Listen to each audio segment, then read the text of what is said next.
With that being said, let us go to Janet Phelan, live from Mexico. Hello, Janet. Hello, James. How are you tonight? All righty. I actually did get a little time out on the road, and so that always that's going to be my little meditative thing, which puts a smile on my face, provided I don't get killed. So I guess that would put a smile on my face, depending upon how they embalm me. But so what's shaking down in Mexico? Can be fun, huh? Embalming too can be fun. Okay, well, I like the positivity behind that perspective. Okay, yeah. Well, what's happening now? We have a breaking story.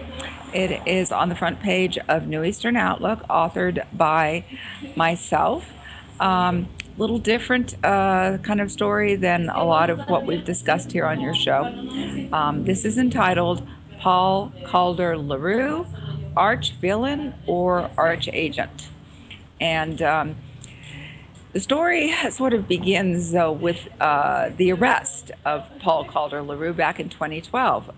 You may not know who he is. You may remember something about some arch criminal bad guy called Victor Bout on steroids. Victor Bout was an arms runner and all kinds of bad stuff. But this Paul Calder LaRue was arrested by U.S. agents following an incident where a yacht that he had rented ran aground in the South Seas. On board was found a dead Slovakian man and about $1 million worth of cocaine. Oops. And yeah, well, bad thing bad move, Paul, by renting this in your own name. So U.S. agents moved in and arrested him and got some coverage. Oh, this is such a bad guy. You know, the New York Times is going on and all these. Well, what's interesting is what happened then, because it does appear that Paul Calder LaRue is being rather heavily protected by the very U.S. Government that moved in and arrested him. Now, what Paul began to do at the point of his, shall we say, custody within the U.S., was to inform on other people. Now, very often when you arrest someone, you will try to turn them, I guess, and get them to get them to inform on higher ups. Well, the first individual that Paul LaRue apparently informed on and helped U.S. government officials to entrap was a gentleman named Joe Hunter. Joe Hunter was a former U.S. military sniper who had been working as Paul LaRue's bodyguard. So he turned a bodyguard in rather than the bodyguard turning him in. Well, it's an interesting sort of yes. So the bodyguard, what the U.S. Federal agents did is, with the help of Paul LaRue, is they entrapped Joe Hunter, and a DEA agent undercover and some other bad dudes went to see Joe Hunter, and after Joe had been contacted by LaRue, LaRue says, I have a priority job for you.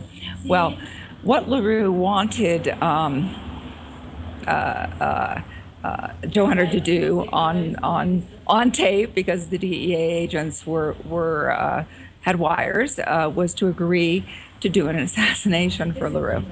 And one of the individuals who was supposed to be assassinated, I believe, was the captain of that yacht that ran aground.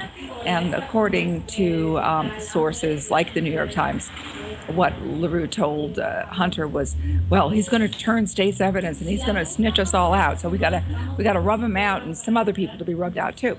So after they got the bodyguard allegedly on tape agreeing to this, they moved in and arrested the bodyguard. Now, that's an interesting sort of reversal of how things usually work, because usually the smaller fish will get a reduced sentence or whatever by informing on the bigger fish. Not the other way around. That was the first red flag. But then came the RX Limited case. And this is an exclusive story that we now have on the front page of New Eastern Outlook, Paul LaRue's involvement with RX Limited and what happened then. Now, according to sources, Paul LaRue, who really is sort of an international figure, he's been funding paramilitary operations in Somalia. He's got a lot of companies going on. He's fabulously wealthy. Okay, he got involved apparently as owner of a online pharmaceutical company. The customer service end of that was located in Israel, and according to good sources, this online pharmaceutical company was pulling in between, I believe, $8 and $25 million. Was it a week? I believe it a week. Okay, a lot of money coming in. I mean, they're selling pills online and blah blah, and apparently, this is where a lot of the funding came in for Paul LaRue's international activities. Okay. Now, problem was that they were bending some of the rules in terms of prescriptions. Like no, I don't believe it for a minute. No, I can't accept that. Apparently, maybe doctors didn't sign off on the right things or whatever. Well, so Paul LaRue was basically running this company. Now, according to my sources, there was a lot more going on at RX Limited than simply selling, estrogen online, right? Apparently, LaRue was allegedly using this company to do a lot of money laundering. Shell corporations were being set up, fake credit card processing accounts, bank accounts, storage units for questionable purposes were being rented all over the world. It was sort of ground zero operation for Paul LaRue. Well, in late 2012, when he was arrested, what happened was this customer service branch of RX Limited in Israel basically shut down. The owner was desaparecido, as we say here in Mexico. He was gone. So sometime in, I believe it was summer of 2014, LaRue surfaced. And he contacted several of the former employees of the RX Limited customer service, these Israeli office workers, and said, guys, I owe you all this back wages. Come to Romania, and I'll pay you. Okay? Come to Romania. Hey, we're all international here. It's all between friends. The two of the Israeli office workers take the bait. They go to Romania, and they're arrested and extradited to the U.S. One of them, I believe his last name is Oz. Mr. Oz, who I believe was sort of the on-site office manager, is facing 90 charges, including mail fraud, stuff like that, right? I'm trying to work Wizard in there somehow. Wizard? Yeah, Wizard of Oz, Oh, well, yeah, well, I think he was a wizard with his work. Yeah, the real wizard, I think, was Paul LaRue here, yeah. Not that poor office manager. So office managers, is put in federal prison in Minnesota and facing 90 charges. He has been bailed out.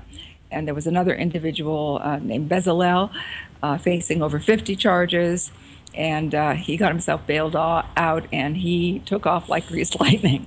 Okay, so these individuals are basically, I've read the indictment. They're in a lot of trouble.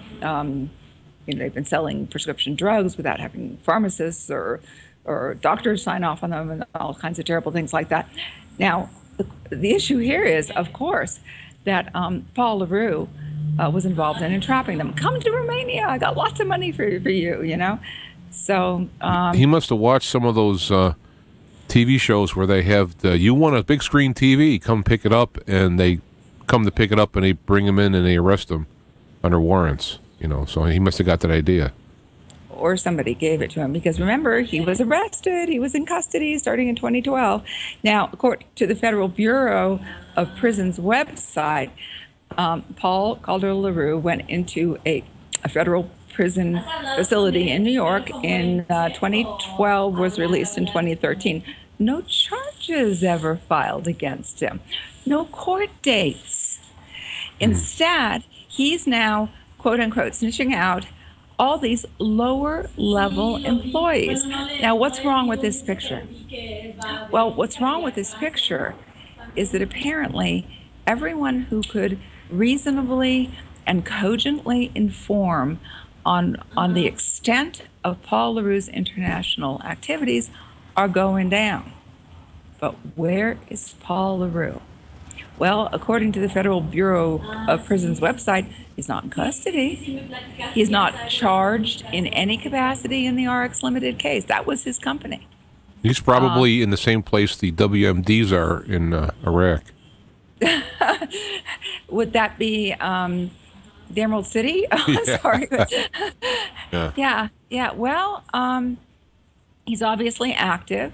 According to one of my sources, and I do have some confidential sources here, there is still activity going on with Paul LaRue's accounts. Money is being transferred and so forth. So apparently, maybe he's in witness protection. Now, the question is, of course, why are they using a whale to catch minnows? Okay, the Israeli office workers are minnows. Yeah. And Paul LaRue is really the big fish here. So it really is appearing as if his tracks are being erased. Now, one of the things that came to light in some of the research about Paul LaRue is that at one point he appeared to be working, maybe back in the early 2000s, working as an encryption specialist for the U.S. government. There's an initial intelligence. Now, you mentioned something. I read the article, and you mentioned something in there that you bring up the encryption, is that he was supposedly involved in writing software, which, what was the name of it again? TrueCrypt. TrueCrypt, which I use, and it is said to be one of the best open source encryptions. However, it just stopped. The TrueCryption website just stopped making any more and said there was no more. And everybody's kind of scratching their head going, what's going on here? And so people are looking at the latest version, and it's open source, so you can open it up, and they can't figure out why they stopped. Well, I think the light just went on. When he became an agent, that was one of the things they wanted to get rid of because it was very effective in encryption, and the government couldn't break it. That's what I heard about TrueCrypt. I heard that it was virtually unhackable. Right. So there's other indications of Paul LaRue's, shall we say, sponsorship or intelligence activities. And one of the connections here is a man named Ari Ben-Menashe. Ari Ben-Menashe was a spy for Israel. And he came to public attention quite some time ago when he leaked documents to the press having to do, I believe, with the Iran-Contra affair, October surprise. He got himself in a bit of a, shall we say, stew out there in Israel, and he's now essentially, apparently, divorced himself from Israeli intelligence activities and is living in Toronto. Now, his name popped up concerning Paul LaRue because Paul LaRue was paying Ari Ben-Menashe millions of dollars, apparently, supposedly, allegedly, to lobby for Paul LaRue in Zimbabwe. What was Paul LaRue doing in Zimbabwe? Apparently, he was trying to take some of the land. There was a land reform project that took land away from the white people and was giving it to black people, and Paul LaRue was taking that land, trying to give it back to white people. And so Menashe was allegedly lobbying. My goodness, I've got a fly coming around me. I wish it would go away. A bug. Oh my gosh, there's a bug. Okay. So I spoke with Ari Ben-Menashe. He's in Montreal. He has a company called Traeger Logistics. And he told me that Paul LaRue was real tight with American intelligence people. He said, "Oh, we could never have done that Zimbabwe land deal unless he was." Menashe has also denied that the source material that I received, which was that he was helping LaRue and setting up fake credit card processing accounts, all this international money laundering. No, Menashe has denied that completely, but he certainly did confirm the suspicion that LaRue is heavily connected with U.S. intelligence. So let's just for a moment review LaRue's activities. He's an international drug dealer. He's an international arms smuggler. People who did work for him are falling over like dominoes. So this is the latest report. It is on the front page of New Eastern Outlook. Paul Calder LaRue, arch-villain or arch-agent. So that is today's story. One more thing that I want to bring up before we call it a day, and this is on another topic entirely. I do want the listening audience to know that we've got another parent estate problem in probate court in San Bernardino. This would be the Moreno estate. The attorney here who is representing the trustee is Brian Hartnell, and the trustee, Patricia Ortiz, has filed accountings in the court, which have neglected to mention that her deceased mother owned 4 pieces of property.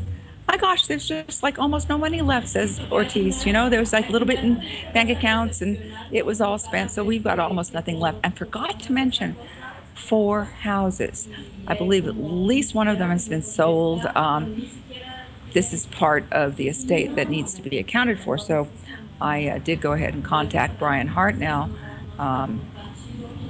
who has not gotten back to me. But in the meantime, there was a hearing, and there's that bug again. It's a drone. It's a drone. Well, they supposedly do have insect drones. I don't know. It's a drone. It's a bug. It's Superman. It's Mickey Mouse. Excuse me. Yeah.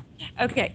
So in the interim, there was a hearing in court, and the unrepresented party, who is, again being sort of financially assaulted through this the action of her sister Patricia Ortiz in this bogus accounting, did make a declaration to the court upon urging about these missing the strange and inadequate accounting. And according to what I hear, Brian Hartnell just sat there, kind of with his head between his hands. So hopefully we can get this one flying straight again. Brian Hartnell, just for those who do not recognize the name, has for many years, on and off, been the counsel of record for the infamous probate murderer, Melody Scott.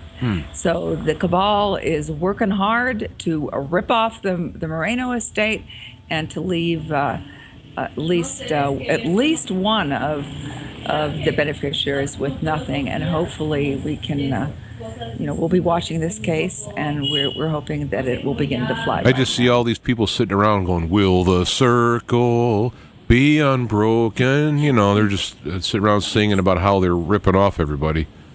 But, karma may seem to come slow, but it's sure. And I'm hoping that for the sake of these people that some of that stuff happens now, so that, I don't know if there's anything left in these people's estates at all, but at least something can come to their... Well, there's hundreds of $1,000s left in the Moreno estate, except the trustee forgot to mention it to the court. Well, I forgot. It's a little... There is. It reminds me of that staying that was Everett Dirksen back in the 60s and 50s. He was a senator from Illinois, and he was complaining about the budget. He said, $1 billion here and $1 billion there, and pretty soon you're talking about some real money. That's kind of, and that's back in the 60s. So now it's trillions. I'm sure he toss around. But anyway, all right. Well, thank you very much for your report as usual. These reports are being put up on YouTube, and there is a playlist that you could subscribe to. I believe you could at least save it or some type, and you can just get these when they come up here. So, and once again, thank you, Janet. Thank you, James. Have a great week. Bye. Bye.